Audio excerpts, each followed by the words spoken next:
All right, ladies and gentlemen, welcome back to the channel. Today, we're going to be talking about the Green Bay Packers. We are about a week away from the start of the NFL season, and I promise you, this Green Bay Packers team is so much better than people think they are. It's so funny how before the preseason game started, when we were in training camp a couple of weeks ago, there was this random report that came out that there's some NFL executive that doesn't believe Jordan Love processes the game at a high level.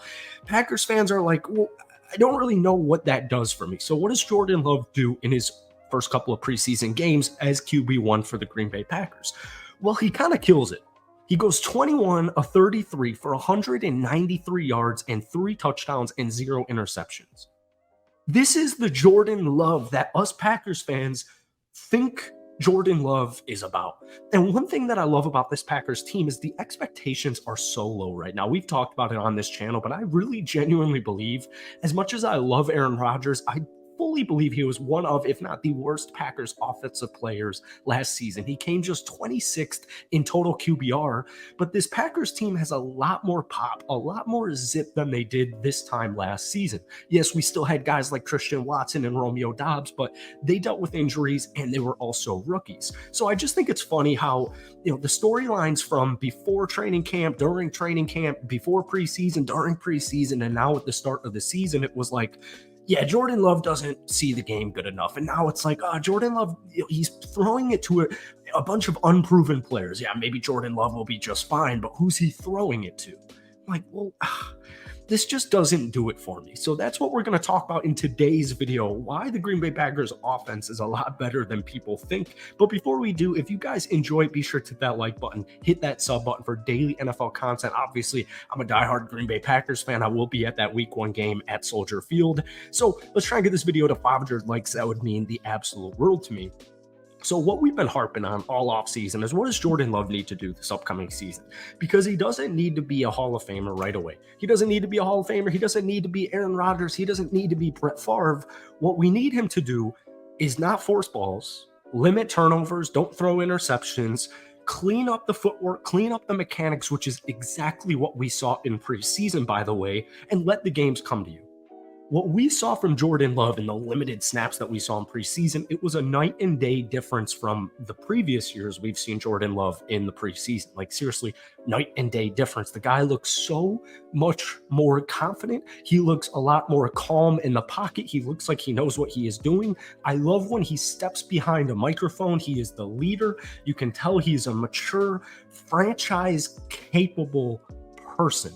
All right. And what we've seen from him as a player in limited time, I'm starting to lick my chops, man. I'm starting to lick my chops. So I want to take a look at, first off, the wide receiver room, because we know this running back room, Aaron Jones, AJ Dillon, they're going to powerhouse it, baby.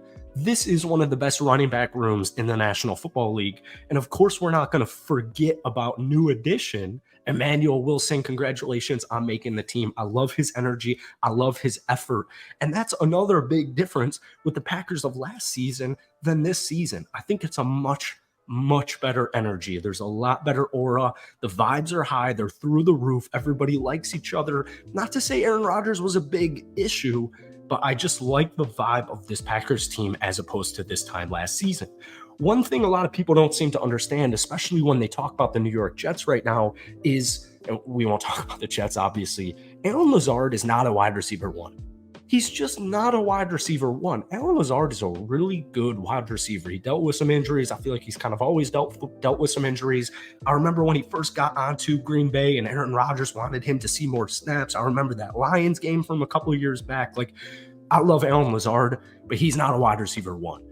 So the new wide receiver 1 is Christian Watson. And Christian Watson had a really good rookie season, all things considered. In training camp, preseason, and the first snap of the regular season, offensively, there were concerns with drops. Christian Watson statistically only dropped 2 balls this past season. So that's like one funny thing whenever I talk to a Packers naysayer, somebody, who's a Packers fan who doesn't believe in this team. They're like, Christian Watson can't catch a ball. I'm like, show me.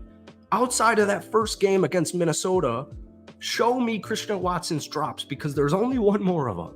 So no, I don't have worries about Christian Watson dropping balls, but I guarantee you this. Christian Watson this upcoming season will have over 1,000 receiving yards. I guarantee you he will establish himself as wide receiver one on this Packers team, and he will establish himself as a young, rising wide receiver that is built as a star. This guy is a playmaker. He is literally the definition of a playmaker. He's got the pop, he's got the zip, he's got the talent.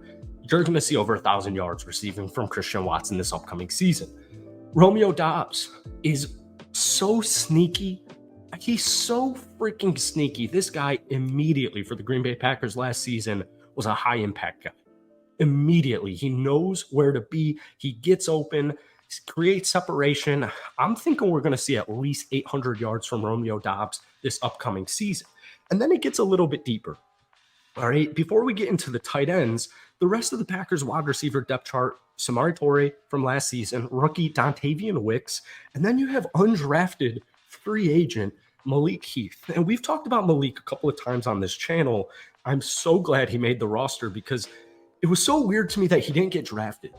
Like, he led Ole Miss last season in yards, but he didn't get drafted. His teammate, Jonathan Mingo, he got drafted.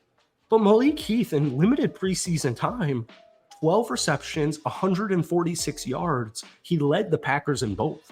And while most of it was with Sean Clifford, we saw plenty with Jordan Love.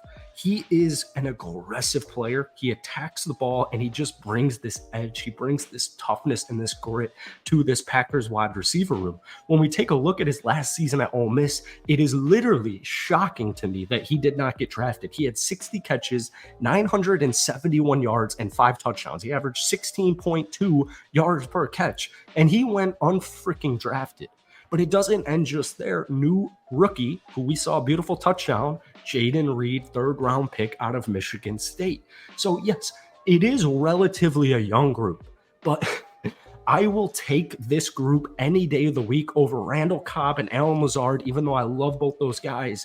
We want fresh faces. We want speed. We want youth. We want energy. We want pop and zip. And that's exactly what Green Bay has offensively right now. And then we take a look at the tight end room. Luke Musgrave, who was essentially all of Oregon State's receiving yards in his final season in college. And then Tucker Kraft, another intriguing young rookie tight end on this roster. But don't forget about Aaron Jones and A.J. Dillon. These are guys who can run, they can catch, they can block, they can do a little bit of everything. They're huge red zone threats. They're big-time playmakers. I'm loving this Packers offense, and you still have a great offensive line. I was talking to somebody, I was talking to a Bears fan the other day, and they were telling me, the Packers offensive line is way too old. And I'm like, they have one starting offensive lineman who's over 30. And they're like, well, David Bakhtiari is getting really old. David Bakhtiari is 31 years old. Like, this offensive line is legit. They've been legit, and they'll be legit for quite some time. So that's it for today, man. This offense, defensively, we didn't even mention the defense because to me, they're going to be a top 10-ish at worst defense this upcoming season. I've got a healthy Jaire Alexander. I've got a healthy Rashawn Gary. I've got rising stars like Quay Walker. I've got my Kenny Clark. Like, my defense is going to be perfectly fine. I have no worries with that defense. Offensively, if they're above average, they're going to win a bunch of football games. They're going to be above 500, and they could possibly win 10 to 12 games. You never know. I'm just saying it. I do think this Packers team will either win 9 or 10 games this upcoming season. Yeah, it's a little bit biased, but hopefully the logic is there. So that's it for today, man. If you enjoyed it, hit that like button, hit that sub button for daily NFL content. If you want more Packers videos, don't worry. I got you guys covered. We post a bunch of them on this channel. Guys, give me a confidence rating, 1 through 10, 10 being very confident, 1 being not confident at all on this Packers offense for this upcoming season. Thank you for watching. Have a great weekend, and I will see you.